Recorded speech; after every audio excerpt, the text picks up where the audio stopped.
Muy buenas tardes. Muchas gracias, presidente. Quisiera aprovechar esta oportunidad para empezar a plantear los desafíos que tenemos para los próximos 12 meses. Desafíos que considero son desafíos de gobierno, son desafíos de Estado y algunos desafíos que tenemos nosotros y nosotras como Asamblea Legislativa. En uno de los temas en donde seguimos quedando debiendo en este país es en la disminución de brechas de desigualdad. La desigualdad es el talón de Aquiles en Costa Rica. La desigualdad se consolidó como una realidad en la cual lo más que logramos hacer es disminuir la pobreza, pero aumentamos siempre levemente la desigualdad entre aquellos que tienen mucho y aquellos que tienen poco o nada. Y es que es necesario entonces tomar acciones concretas para disminuir la desigualdad. Y yo creo que una de esas acciones concretas ya lo ha mostrado el informe de la UNESCO sobre el tema de la exclusión de estudiantes pobres a las universidades públicas, es garantizar el acceso de estudiantes de colegios públicos a universidades públicas. Tenemos que garantizar este acceso y no podemos permitir que esto sea un debate de las universidades, porque es un debate de Estado, porque es un debate sobre la desigualdad. En este país, el acceso a las universidades públicas debe basarse en el mérito y no en el privilegio de venir de un colegio privado. En este país, la educación pública tiene que ser una caña de pescar que revoluciona la posibilidad de los más pobres de tener oportunidades para ellos, para sus familias y para las comunidades. Y eso solo es posible, como lo dice la UNESCO, como lo dicen las Naciones Unidas, como lo dicen las experiencias de otros países, a través de resguardarle cuotas a los mejores promedios de los colegios públicos en las universidades públicas. Aquí los ricos estudian gratis y los pobres tienen que pagar para estudiar en universidades privadas.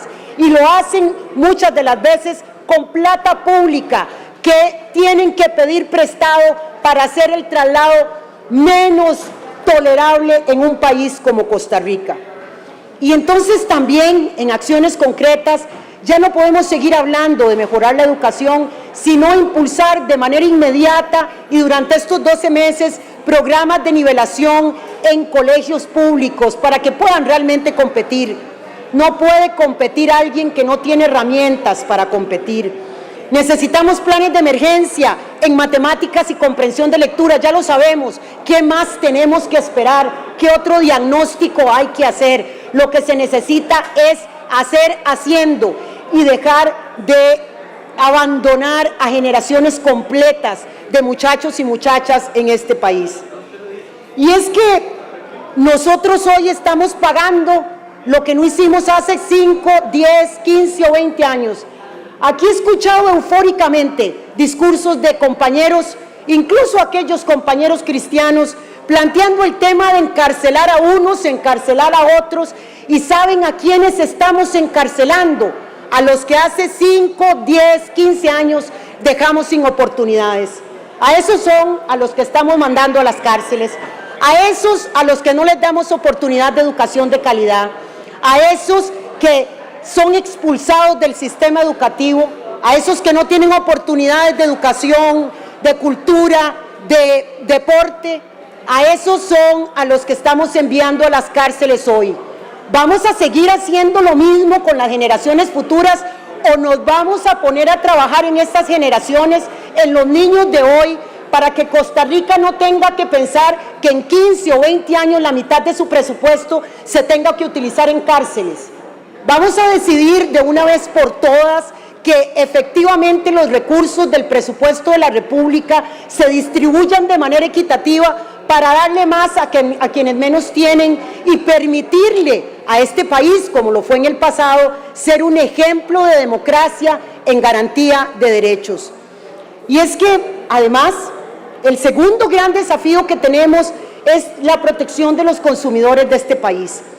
Porque efectivamente hoy Tristemente, la ciudadanía no la da la Constitución de la República, sino que la da la capacidad de consumo que tienen los y las costarricenses.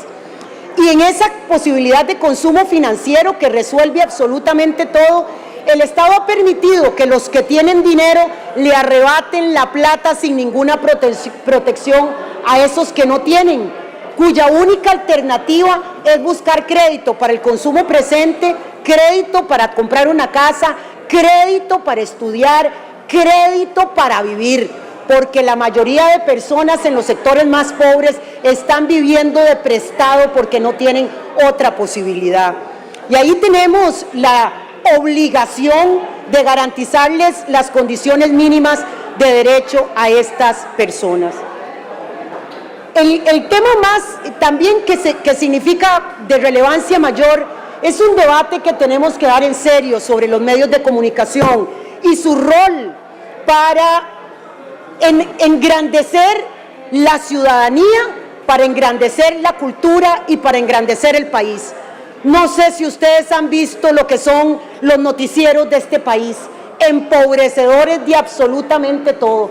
Aquí no sabemos realmente las noticias más importantes del mundo, pero sabemos la última cosa de la farándula. Y dan 20 minutos de sucesos, 30 minutos entrevistando policías, cruzrojistas, pero no sabemos cuáles son las decisiones trascendentales que se toman en este país, ni las que se toman en ningún otro lugar. Y los medios de comunicación parece, porque nosotros no hacemos ningún control político con eso, que se sienten satisfechos de tener esa ciudadanía que después simplemente no tiene ninguna otra posibilidad que obedecer ante propuestas que realmente siguen empequeñeciendo a Costa Rica. Y yo creo que tenemos que hacer ese debate. En este país los medios de comunicación tienen que ser un mecanismo para educar a la gente, tienen que ser un mecanismo de cultura general, tienen que permitirnos saber qué es lo que pasa aquí en Centroamérica, en América Latina, en Europa, en África, en Asia. Tienen que decirnos qué es lo último de salud, cómo nos cuidamos y no solamente estar incentivando el odio y la ignorancia a través de noticias que realmente nos están empobreciendo. Yo realmente creo que nosotros como Asamblea Legislativa y nosotras tenemos que entrarle seriamente al tema del sector productivo nacional y empezar realmente a entender en dónde tiene que enfocarse nuestro país en los próximos 15, 20, 30 años. Porque no es posible que estemos realmente con la meta de ser un país carbono neutral y mientras tanto seguimos produciendo de la misma manera, con una cantidad de venenos en los alimentos, en lugar de ir acompañando a nuestro sector productivo a tener una agricultura más orgánica, esa que se le paga bien al productor, esa que realmente reivindica ese trabajo rural, que le permite crecer a las familias y le que permite tener mayor salud. Aquella, la del monocultivo, esa es la que tenemos que seguir, la tenemos que ir abandonando paulatinamente para apoyar a nuestros propios productores, esos productores que son capaces de darlo todo y que nosotros y nosotras también tenemos que apoyarles. Realmente creo que algunos de los debates que tendremos que resolver en los próximos 11 meses, nos quedan solamente 11 meses y 13 días en esta Asamblea Legislativa, consolidar de una vez por todas el cierre del CTP. Esa es una demanda que la ciudadanía nos exige a gritos, terminar y debatir sobre el tema del cierre del Banco Crédito Agrícola o la propuesta que eso implica, porque tampoco podemos seguir dando la espalda a la realidad que tenemos en esa materia. Necesitamos discutir y aprobar las reformas a las pensiones. Aquí es ridículo que tengamos pensiones como las que hemos visto del Poder Judicial. Ya no puede ser que ese sea el debate que tenemos en la Asamblea Legislativa. Preguntarle a los magistrados si les parece o no, cómo les va a parecer una reforma a pensiones si ellos mismos se encuentran perjudicados. Creo que necesitamos una reforma fiscal progresiva y para eso quiero proponer una comisión mixta especial donde estén sindicatos, empresarios y esta Asamblea Legislativa y entrarle en serio también en esa comisión mixta al tema del empleo público. Compañeros y compañeras, se nos acaba el tiempo y tenemos que rendirle a Costa Rica. Muchísimas gracias.